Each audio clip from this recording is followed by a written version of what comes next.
MMTS ట్రైన్లో అత్యాచార యత్నం నుండి తప్పించుకోవడానికి ట్రైన్లో నుండి దూకిన బాధితురాలని గాంధీ ఆసుపత్రిలో మాజీ మంత్రి శ్రీనివాస్ గౌడ్తో కలిసి పరామర్శించిన మాజీ మంత్రి ఎమ్మెల్యే సబితా ఇంద్రారెడ్డి. మాజీ మంత్రి ఎమ్మెల్యే సబితా ఇంద్రారెడ్డి ఎంఎంటీఎస్ ట్రైన్లో బాధితురాలపై అత్యాచార యత్నం జరిగింది. రాష్ట్రంలో మహిళలకు భద్రత కరువైంది. మహిళల కోచ్లోకి నిందితుడు ప్రవేశించి అత్యాచార యత్నం చేశాడు. ఆగంతకుడు నుంచి తప్పించుకునేందుకు బాధితురాలు ట్రైన్ నుండి కిందకు దూకింది. అమ్మాయికి గాయాలు పాలై చికిత్స జరుగుతోంది. బస్సులో, ట్రైన్స్లో కూడా మహిళలకు భద్రత కరువైంది.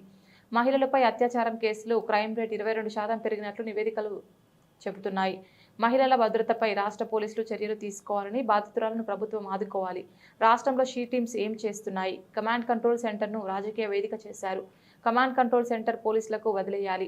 1,00,000 కెమెరాలు కమాండ్ కంట్రోల్ నుండి పర్యవేక్షణ చేయవచ్చు. కానీ సెక్రటరియట్లో జరగాల్సిన కార్యకలాపాలు కమాండ్ కంట్రోల్లో చేస్తున్నారు. కమాండ్ కంట్రోల్ను పోలీసులకి అప్పగించి శాంతి భద్రతలు కాపాడాలని డిమాండ్ చేస్తున్నాం. మాజీ మంత్రి వి. శ్రీనివాస్ గౌడ్ రాష్ట్రంలో అందాల పోటీలు కాదు, మహిళల భద్రత కల్పించాలి. ఓ తల్లి తన కూతుళ్లు భద్రంగా ఉండాలని కోరుకుంటోంది. అందాల పోటీ కోరుకోవడం లేదు. బాధితురాలు పన్ను మొత్తం ఊడిపోయాయి. ఇప్పటి వరకు డెంటల్ డాక్టర్ కూడా రాలేదు.